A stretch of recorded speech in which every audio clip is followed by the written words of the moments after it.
Welcome back. My name is Chris Cook, a Principal at Worrells Brisbane. In the last video, we covered the timetable of a voluntary administration. We've mentioned this thing called a Deed of Company Arrangement, or DOCA. In this video, you'll learn what a DOCA is, how it's proposed, assessed, presented to creditors, and implemented.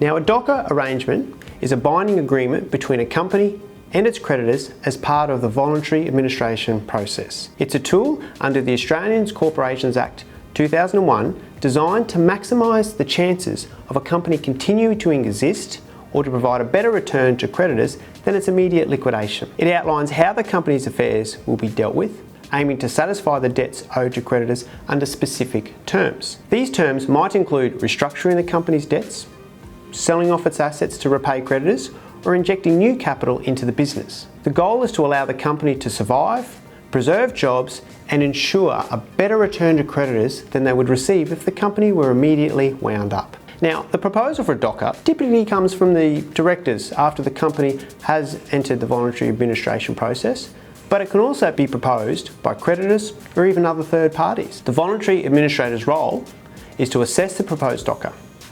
And this assessment involves analysing the financial situation, the viability of the business continuing, and comparing the likely outcome for creditors under the DOCA versus that of a liquidation scenario. The administrator considers whether the DOCA is in the best interest of the creditors. The administrator presents the DOCA proposal to the creditors in a detailed report before the second meeting of creditors.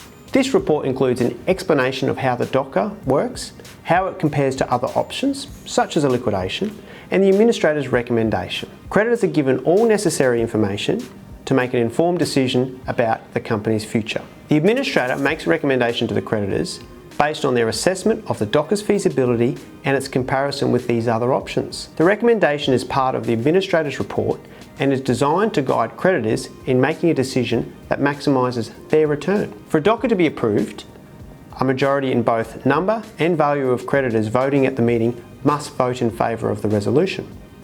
After approval, the DOCA binds all unsecured creditors, the company, and if the DOCA so provides, the company's directors and other parties. The administrator then oversees the implementation of the DOCA according to its terms. A DOCA is a flexible tool.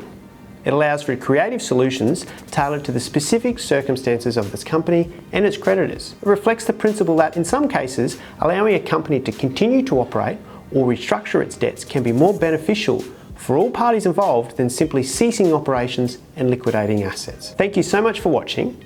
Next time we'll take you through a real-world case from Worrells where we will talk about the DOCA proposal that saves an iconic cosmetics brand.